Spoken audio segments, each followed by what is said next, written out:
တဲ့သမီးငယ်လေးပါအမေချစ်တဲ့သမီးငယ်လေးပါ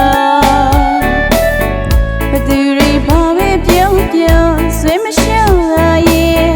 အဖေမေဖြစ်စေခြင်းနဲ့မြမတန်စင်ဆူရပြောင်းအောင်မြင်အောင်သမီးကျူစားမှာ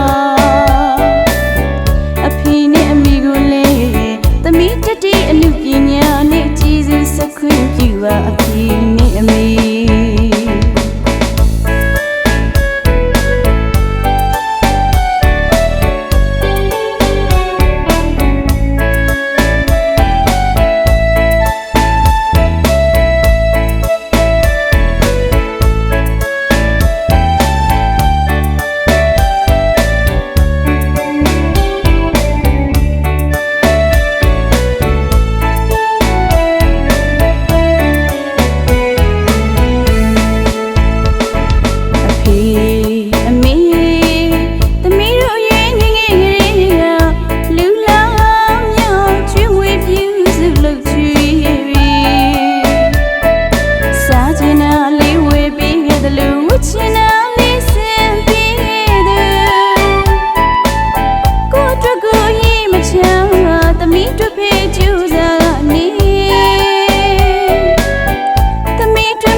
ချစ်တဲ့သမီးငယ်လေးပါအမေချစ်တဲ့သမီးငယ်လေး